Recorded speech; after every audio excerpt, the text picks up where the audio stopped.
if you don't know, Deadpool makes a video game, and he's always breaking the fourth wall.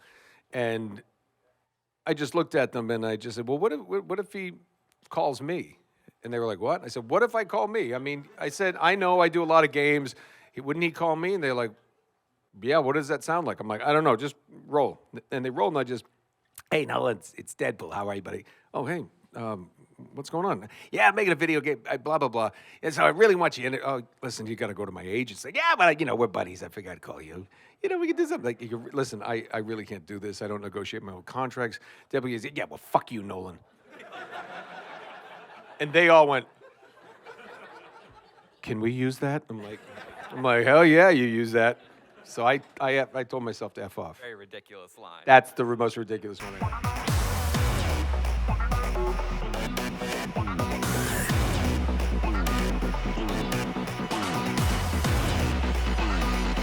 No, we got a great crowd here. We're gonna make it work. These are the true fans. Absolutely, these are the real diehard fans. Except like one guy's in the back going, "Oh no, this is not who I thought it was." Who is this guy? Yeah. Who is this guy? So what's up, man? Good morning. Welcome to Richmond. Thank you. Yeah, it's great. Been here before, I'm sure. No. Never. Oh well, I've been to Richmond. I actually almost went to Richmond, the University, Richmond, but they were the spiders, and it freaked me out, so I didn't do that. Not a fan of and spiders. I used to drive through. I was from New England, but I ended up going to Chapel Hill for college, and I would drive, all the way through it. I had an uncle who lived in Alexandria, and I'd stop there, stay with him, and then in the morning I'd come to Richmond and ultimately find, some kind of what is it? What's a Cracker Barrel? Got to find a Cracker Barrel. Come on, let's go. Come down to South Florida. We got tons of them over there. Oh, yeah, I'm in Atlanta now, so I got plenty there too. Yeah, that's true. That's true. You are based out of Atlanta there's now. chicken and waffles though. It's like that's better. Yeah. What are they? Do they have Roscoe's in Atlanta? Roscoe's, because I know they have it out in L.A. No. Yeah, overrated. So Overrated. After living in Atlanta a few years, it's like, come on now. We know how to do chicken and waffles. True story. Yeah, man. Cracker Barrel's good stuff. Good chairs. Yeah, great chairs, rocking chairs, and also the little peg game they have on every table. It's the best. I there's a trick to it. I know it. You know it? Oh, yeah. I could never do a Rubik's Cube unless I took the stickers off, but... I have one backstage if you want to try a little hand at a Rubik's Cube. No. No. We'll just break it apart. That'll end the weekend. Before it even gets started. Exactly. All right, so it's really great to just have an opportunity to speak to you about your career and your life in voice acting and everything you've done, mocap. But before we get into that, I just wanted to tell you and talk to you about just how surreal is it to be going to conventions and, you did a role as Jerry Lansing in Con Man by Alan Tudyk. Yep. Is it so meta and it's so, it's funny because you play like a version of yourself. Let's how much were you into con world before you did that role? I've been doing conventions. I didn't really do them until my kids were like heading to college because the weekends I actually like my family, so we did things together. So and my youngest played soccer and then football and when they took off for college they were just like or even like senior year, the weekends, they'd be like, yeah, we're not going to see you anyway. We're going to go hang out with our friends. So I was like, my wife's like, you might as well, I don't want you here, so you might as well go see some. So I started I did it for, I'd say probably 9 years now that I've gotten to do a few. And I love it, because you never, I started in theater, live theater, and stand-up comedy. So even if I was bombing, at least I was with people. And you get that immediate feedback. And I think you get that at conventions. It's great that way. Yeah. Doing a game or a cartoon or a TV series, you don't get that feedback that you get when you get to see people. And I got to be honest, you get to see. I became friends with God bless him, Carl Weathers. You get to meet people that I'm fans of. And, then they're sitting there going, is there any more coffee? I'm like, I don't know. Can I get you a cup, Mr. Circus, Mr. Baldwin? It's like crazy. It's just some of the people I've gotten to meet, get to know. Ron Perlman, he's an amazing guy. Yeah. And, but then you get to know them on a personal level. So and then you get to see friends that you don't normally get to see since COVID. We don't do even animated series. Kari Payton, for example, he's he and I did Young Justice together, and it would be a room where you go and you record the show, and you get to see everybody, and now it's all from your house, Zoom, and say, hey, you're sitting in your closet in the basement, alone. Yeah, you have a home studio in Atlanta, right? Yeah, but it sounds a fancy word for I have a soundproof closet, which I always have, even before I did this. Sometimes you don't want to hear them cry. Yeah. So when we did Con Man, yeah, it was great. That was a different version. That was just like, that was the guy who would take advantage of something that, not many people. But we all know. You've seen people who like try to. They think they're. First of all, famous is a weird thing. It really. You can go shoot someone, be more famous than anybody at this convention. Don't. Please. But it's funny. So when I see people, and there are people that really lean into it, they really like being famous.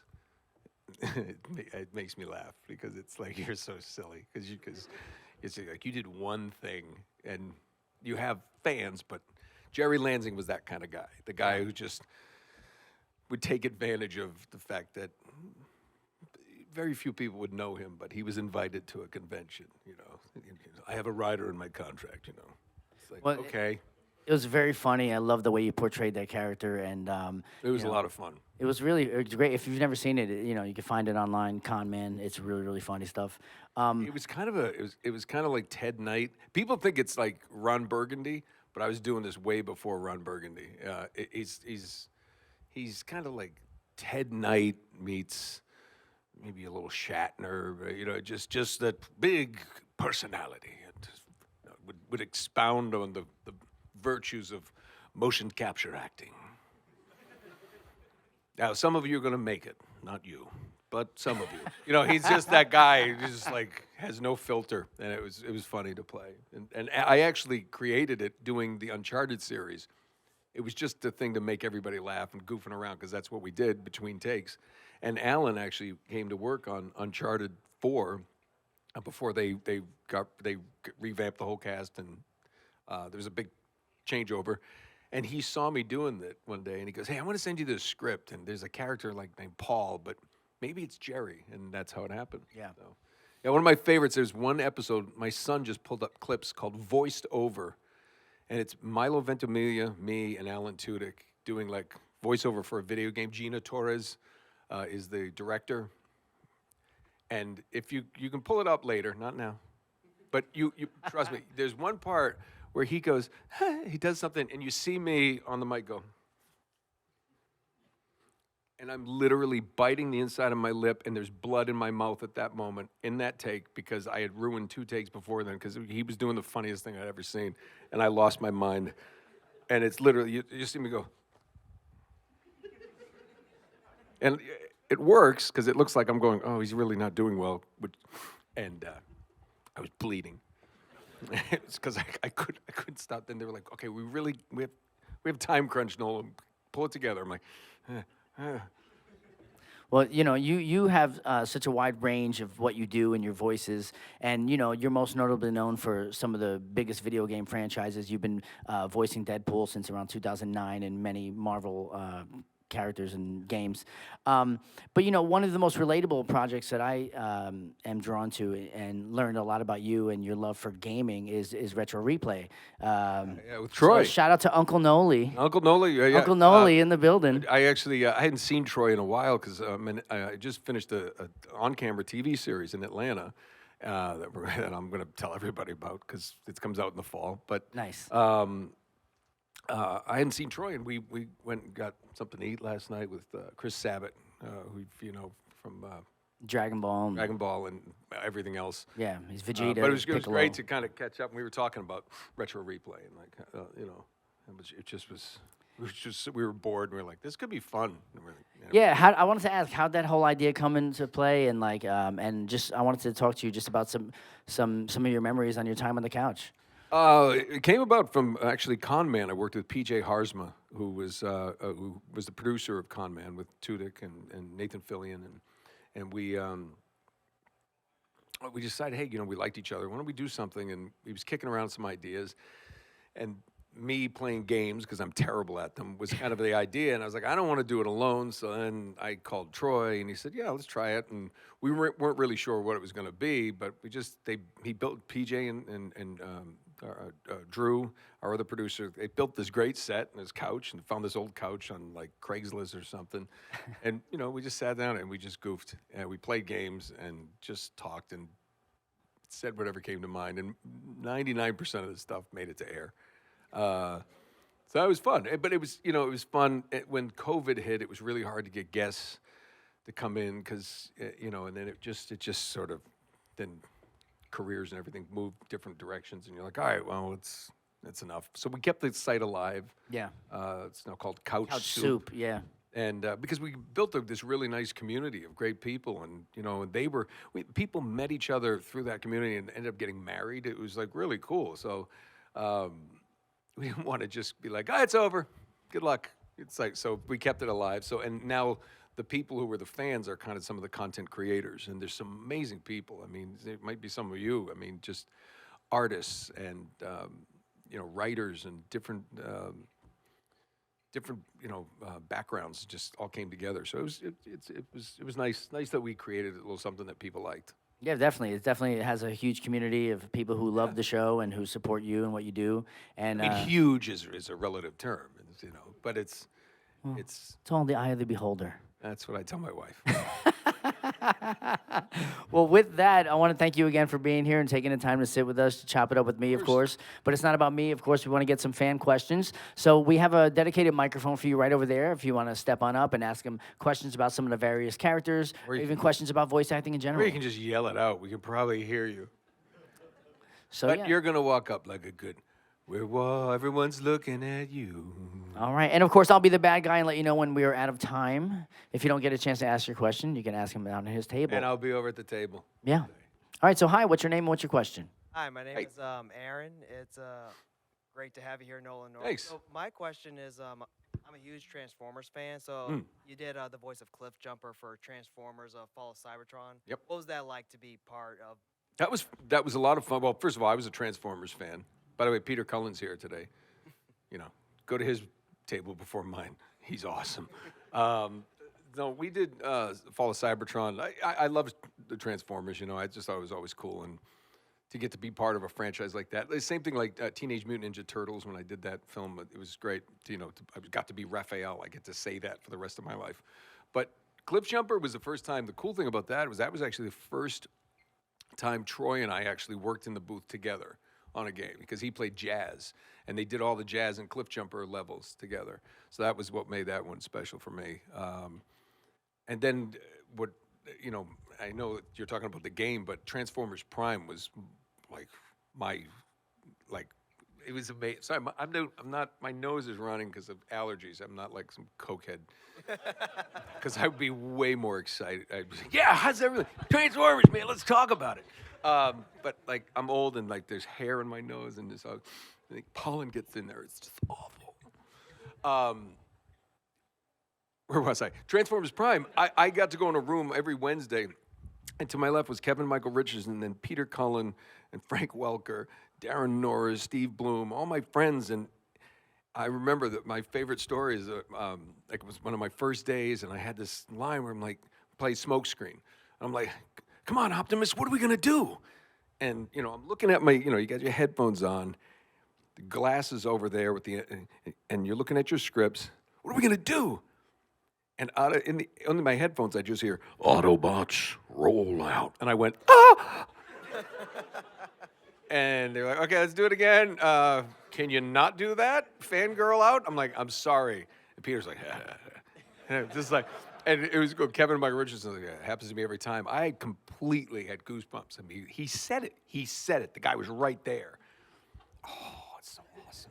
So I love anything I get to do with Transformers is just magical. And by the way, I'm doing a new Transformers, the new one. I don't know the name of it. Alan Tudyk is Optimus Prime Nice. in this thing, and I play Swindle and hard top dogs like this. And Swindle. It's kind of like Joe Pesci meets James Gandolfini without all the hookers. Hey, go down to the bay. Thank you so much for that. Can't say hookers. Thank you before so noon. much. I said hookers. It's before 5 o'clock noon. somewhere. That's all Yeah, thank you. There Thank you you. go. Good catch. You got it. Hey, Nate, well done. Thank you. Well done. Way to represent. No blood, no bruising. No blood and, Early in the game, I guess. and obviously no gun. Well, you know, you don't need that. Just break necks. Of course. So hi, my name is also Aaron. Hey. So I was thinking recently in Suicide Squad, Kill the Justice League, you got to voice both the Penguin and Superman. Yeah. So my question is, how fun is it to voice multiple characters in multiple roles in games? Oh, yeah. stuff like that? It's the best. It's what makes it fun. You know, like anything that I've gotten to do on camera, and anybody will tell you, you know, you're kind of what you look like. You know, it's very rare that they'll let you change unless you've gotten to a certain level. But I always joke, I'm like doctor, cop, lawyer. I'm like that face and that look. It's like I did an episode of HBO's Big Love years ago, and I got to work with Harry Dean Stanton. It was really cool, and it was the worst audition I'd ever done in my life. And I was talking to the producer today. I said, I can't believe I'm here. It was so bad. He goes, oh, we knew you were it when you walk in. You look like a Mormon lawyer. I was like, thanks. In voiceover, though, it's different because, I mean, I played a Viking beaver on a stage.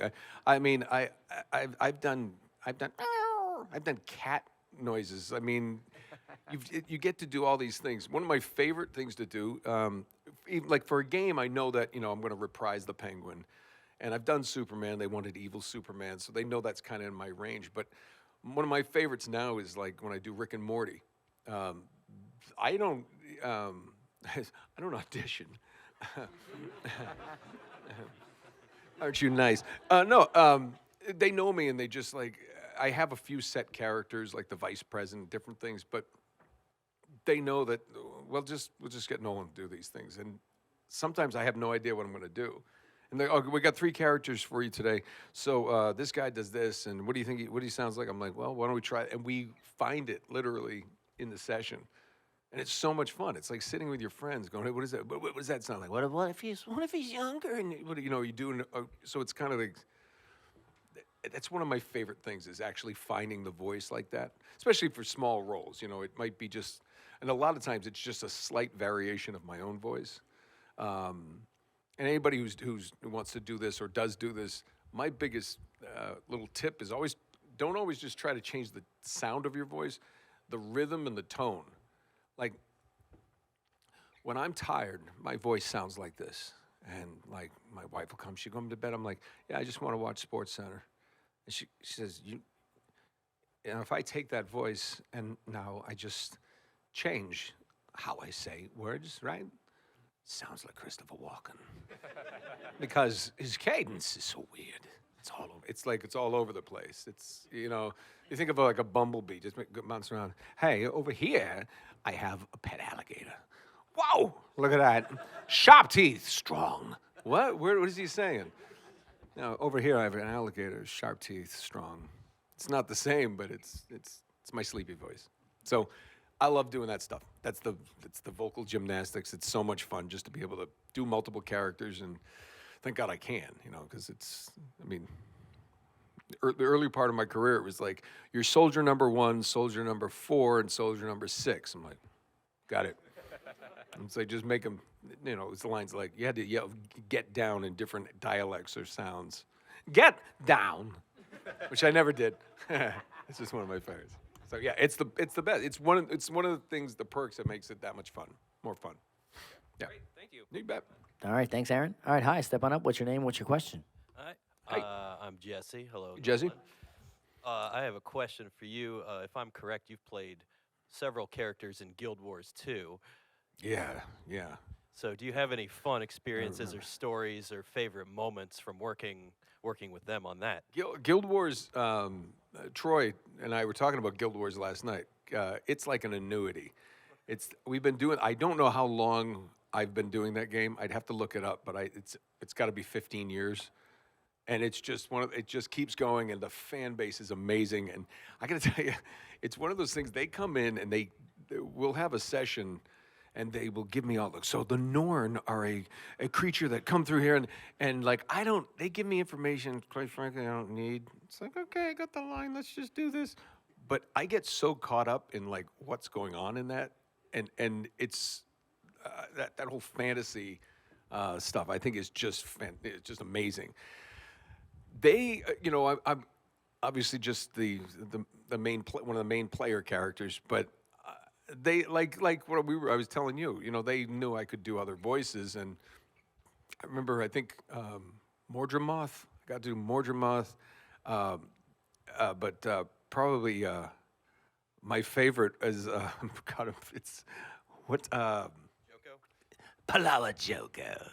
Because he's always. and then when Aureen comes and yeah, so they always, and I tell them, I'm like, look, you got me anyway. And under union rules, most people don't know that they technically can have up to 3 voices before they have to pay you like a 10% bump or something, which they don't want to do.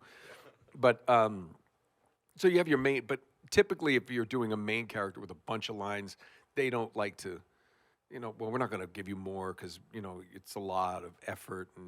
And I'm always like, it's not that much effort. And I actually it's like, don't go crazy, but if you want me to do something else on the side, honestly, that's what makes it fun, is because I can, and I like to kind of just do something like insane. Star Trek Lower Decks was one. They gave me this character of an old man and a little boy who had gotten melted in the come on, Trekkies, help me. I'm tired. Transporter, thank you. I haven't had enough coffee. I wish I could say I'm not on this time zone, but I am. I'm just getting old and tired all the time. And they said, well, we don't really know what he sounds like. I said, what if I kind of did both? And they go, what? I said, Oh, what if it's an old man who just all of a sudden, as he's starting to talk, he just gets younger, and then he goes back and like he doesn't really understand that everything is very old again. and they all looked at me and they went, yeah, do that.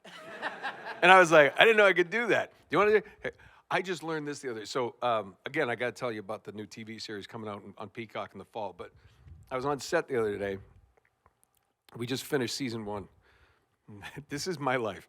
And I'm just sitting there on-camera TV is very different because it takes forever.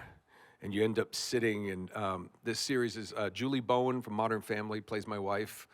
Bruce Campbell is the chief of police. MJ Anthony, it's a show called Hysteria. And it comes out in the fall. It's Stranger Things meets The Exorcist kind of vibe. It's really going to be great.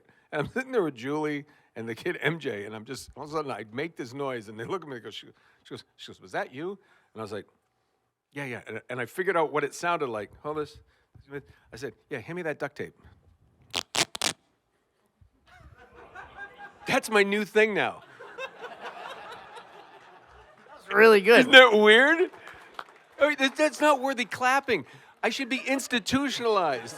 I walk around going, get in the van. Yeah. This is what I do. I can do duct tape. I don't know if it'll make me money, but it makes me happy. I told my wife the other day, she said, I really need you to do this. And she's like, it's not funny anymore. Can you take out the trash? I'm like, quiet. Isn't that great? Yeah. It's also going to be a Geiger kind of like.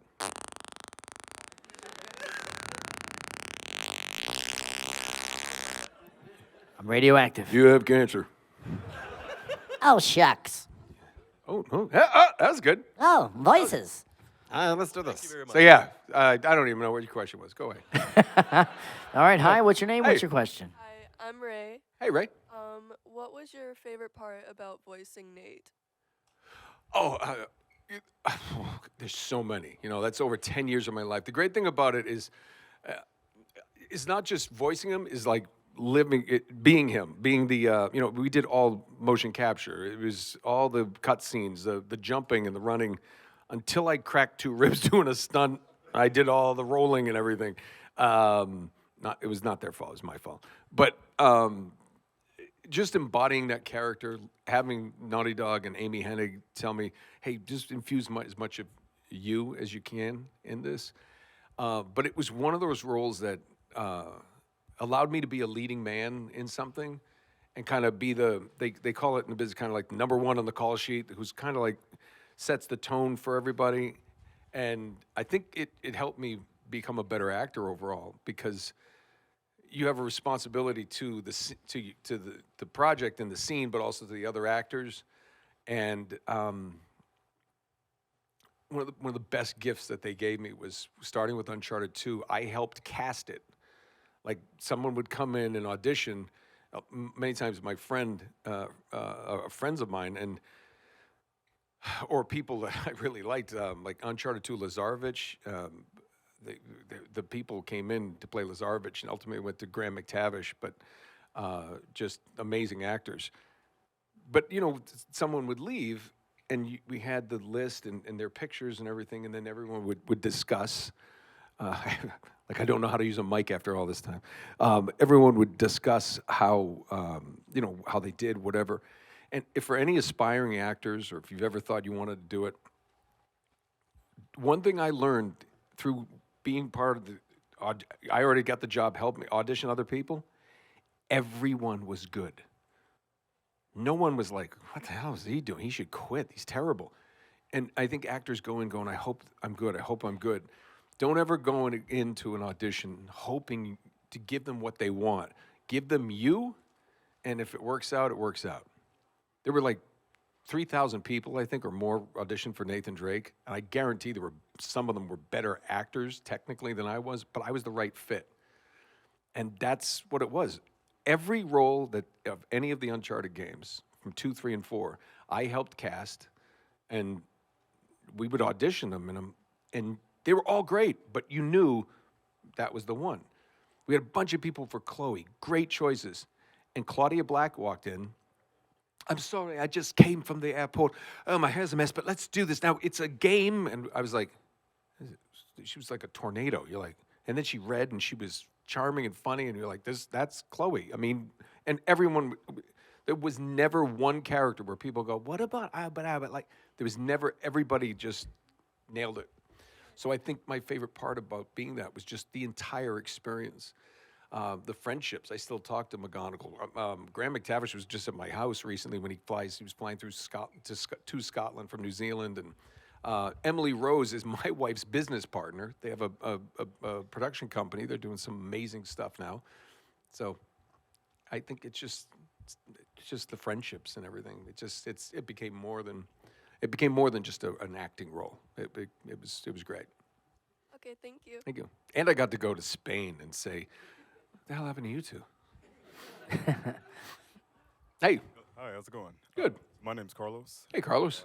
I'm Nolan. Hi, Nolan. My question for you would Yeah. be, have you had any personal barriers that you had to overcome in order to find success in your career? Poverty. Yeah. But I didn't grow up with much. We didn't have much growing up. So like I've never been afraid of, because like I didn't know as a kid.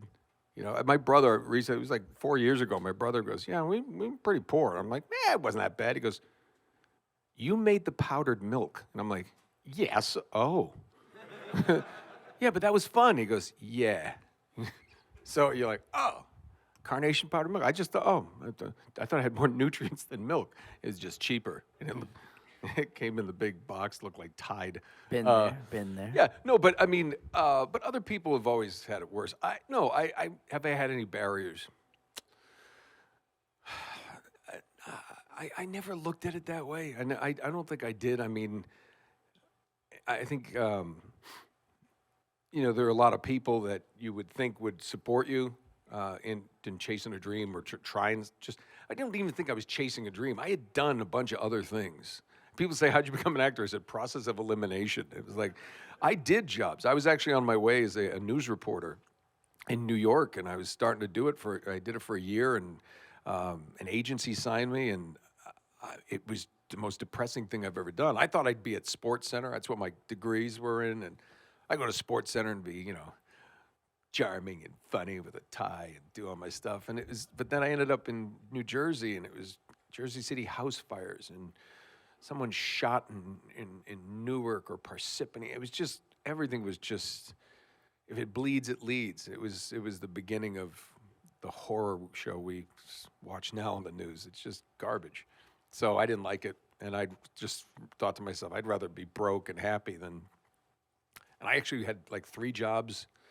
I was painting houses and bartending at 2 different places, waitering at one, and bartending. I was making more money than I was doing in my career.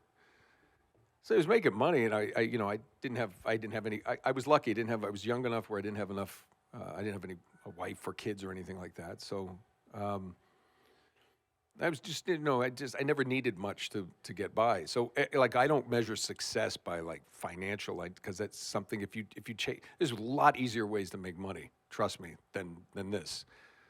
And there's a great quote, somebody said, if only do this if you can't do anything else. And you got to think deeper. It's like, well, I can do other things. It's like, but if you can't, like somebody asked me, like, what would you do if you weren't doing this? I'm like, I have no idea. I know I could get by. You can always make money. You can always make a living, but like, to be able to do something you love, that's the key to success. And I don't care if you're a plumber. Like, I know an electrician, buddy of mine. He loves his job. And he has a company, he's got people working for him, but he really loves helping people out, figuring out. He's like, yeah, he spent 20 minutes on a story at dinner. He's like, we had this wiring problem, so we had to get through the studs. So I get this drill bit. I never seen one long. And he telling the story, he was so excited. And by the way, he makes a fortune. It's like, forget it. Be an electrician. Be a plumber. Everybody needs you. So if you can find a way to make a living doing something you really enjoy, you're a success. And it has nothing to do with being able to go to a panel with a microphone and that kind of stuff. Doesn't matter. My brother is successful. He's a baseball coach. Coached college. Could have probably gone to the pros. It's actually a sweet story. Could have probably gone to the pros. Ended up taking over a high school program in Florida. Won a state championship. He's revered by the parents and for years now, and his own son, my nephew, is now an assistant hitting coach for the Tampa Rays. So he went to the Rays. Yeah. So it's a cool story, and he's one of the biggest successes I can think of because he does what he loves. He's a teacher. He's a mentor for kids, and I admire him a lot, and he's a hell of a coach too. So Thank you. there you go. I don't know where even I don't remember your question either. This right. is why it's okay that we have time. Don't. Look, he's going to see how. Yes, he's going to raise it. There we go. Thank you. There you go. Oh, thank you. I feel bad. People are over there Everyone's like, bending over. I got a question.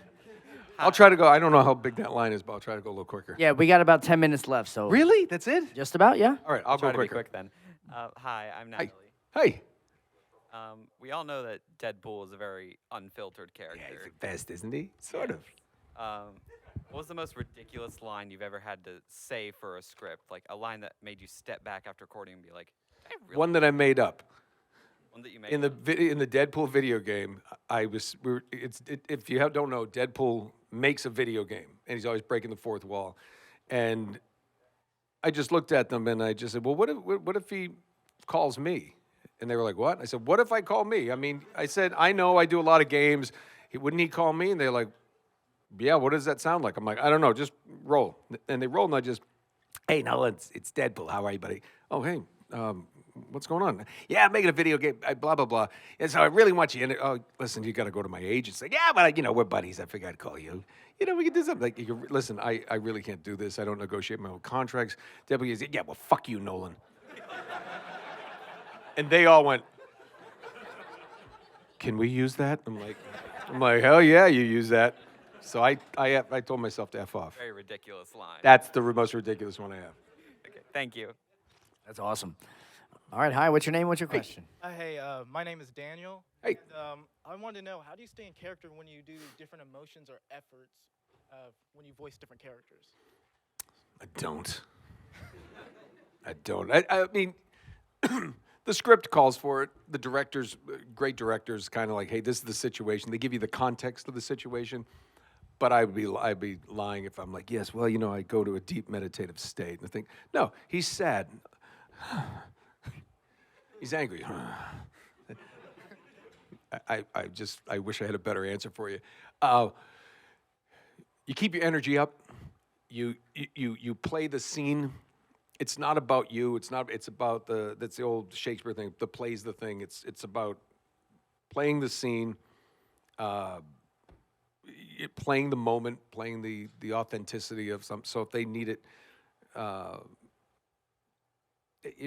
especially in a voiceover booth, you just really rely on the context of the script and your director. Motion capture for a game, that's a little different. That's like on camera acting, as far as I'm concerned. And you stay in the moment for that scene, and then you can break out of it. I personally like to stay loose, and I don't like to dwell too much about it. I had in my on camera this show I just did. There are some emotional moments where I may not be goofing around as much just because I'm trying to stay focused and stay in that headspace. But when it's cut, we're moving to the next scene. I have to go back and really think about this. It's nothing like that. I'm not smart enough to do it that way. It's the keep it simple. Was it KISS method? Keep it simple, stupid? Yeah. Thank you. I'm stupid. All right. Hi. What's your name? What's your question? Hey, hello, Nolan. My name is Ray. Hey, Ray. And my question is, I just recently replayed all of the Uncharted's, and I wanted to know, did you Lucky. did you pick up as much of a travel bug as Nathan? Oh, okay. So my whole life, I always wanted to travel, but like we were the family that had to drive from Rhode Island to Iowa to see my dad's family because couldn't get a plane. They had planes. I'm not that old. We just couldn't get all tickets.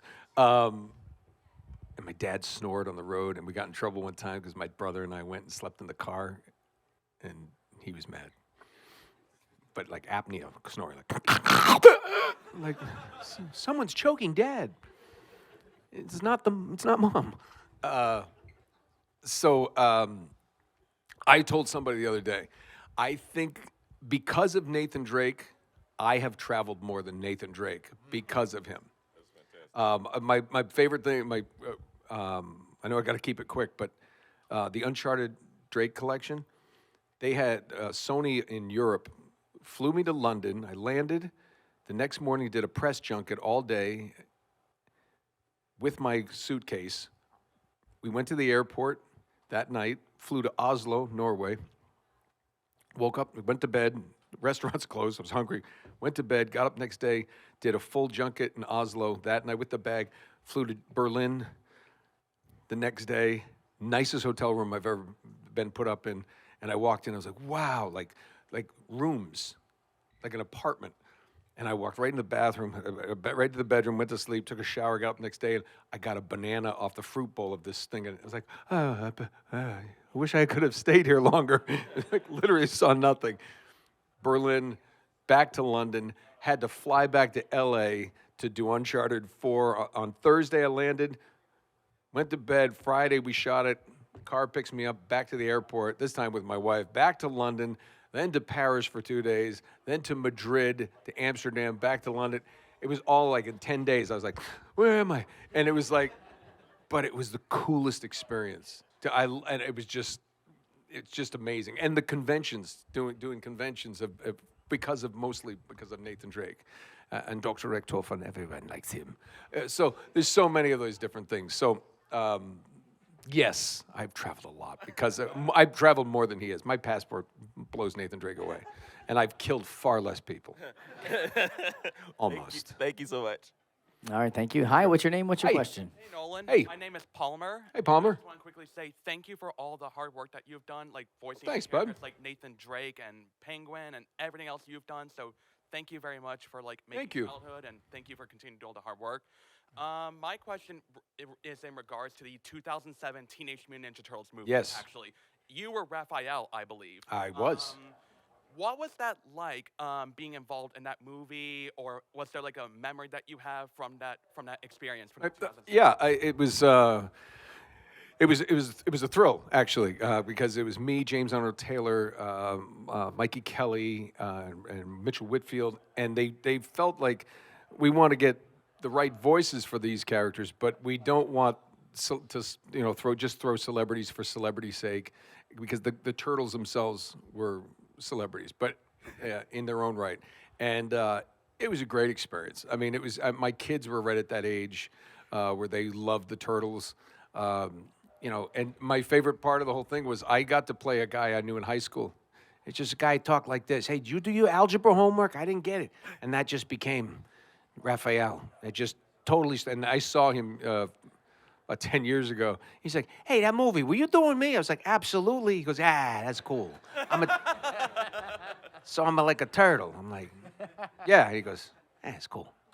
My favorite is like when you and Leo are like fighting it out when Leo. Who says I want to be led? Yeah. I remember a few. Night Watcher was cool.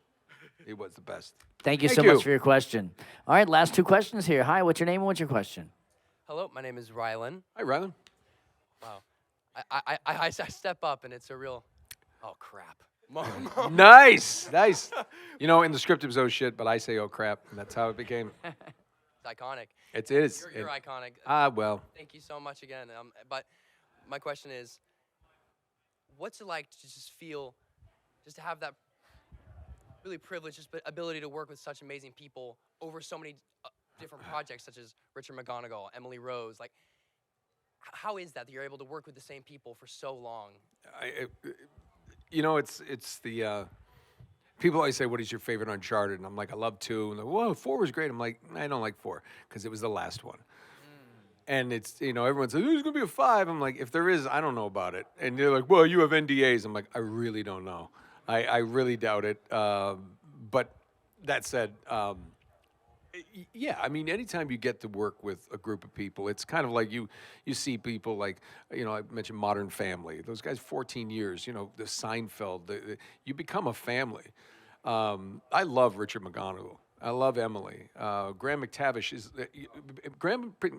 was Lazarevich in Uncharted 2, and he and I became such close friends that Amy Hennig made him Cutter in Uncharted 3, Nate's friend. So that I mean, we just recast you know, he did obviously his own British accent in that one. So yeah, it's you know, in any business, if you get to work with your friends, you're winning. So these are people who became fast friends, and now they're lifelong friends. So you know, and it's great memories. So it was the job of a lifetime. I mean, it really was. It's helped create so many other things for me, so many other opportunities. I walked in. If you have a lightsaber, we're fighting. Well, it's like quiet. See what I did? I love that. But yeah, no, that you know, it was very, very special to be able to be part of that. So, yeah. Thank you so much. And thank you. You mentioned earlier it was 10 years of your life. It's half of my life. I've grown up with you, and it really is. Well, go have children and make them play. And when they roll me out here, going, I was Drake, you know, because my son still doesn't have a job. It's terrible. All right, thank you so much for your question. And our final question. Hi. Hello. Hey. My name is AJ. Hey, AJ.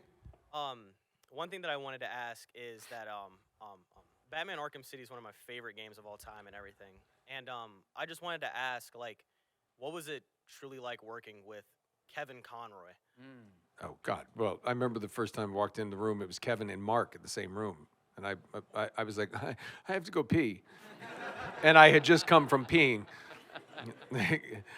They made me swell with urine. No, it was amazing, you know. And the thing is, a lot of times he worked from New York because he lived in New York and not in Los Angeles. But there was the first time I went in, or at least one of my early sessions, he was in there finishing up a session with Mark, and you know, they're like, hey, he's like, I haven't met you, I'm Kevin, you know, and he was tall guy, and he was just larger than life too. And he's one of those guys that you meet that you just, doesn't matter how old you are, you're like a kid because he's Batman. He's Batman. And but he couldn't have been nicer. I actually got to know him better on the whole convention circuit. Just, you know, because we have time on breaks or before we go to a panel when we come back, we're get lunch, and he'll sit and you start having, you know, he'll start telling stories or it's happened with so many people. It's another reason I really enjoy these. It's not only getting to meet people who appreciate your work and seriously, and people who come out and especially know voice actors, they have to know you and know your work. They know your work before they know your face, and I think that's really, really cool because that's a true fan. Somebody goes, I really like your work, and I want to be remembered for what I do, not who I am, because most people don't know who I am. Because that's what I am, and most people are like, that's stupid. Isn't that? Yeah, it is stupid. His poor wife. But I've had her drugged for 25 years now, so. Nice. So it's, again, I don't know your question anymore. But AJ, thank you. Yeah, but thank you. For your Yeah. question. Did I answer it? Yeah, you did. Yeah, okay. Yeah, and thank everybody for your questions. If you didn't get a thank you. chance to go visit him down at his table, he'll be here all weekend. Big round of applause one more time for Nolan North. Yes, thank you, everybody.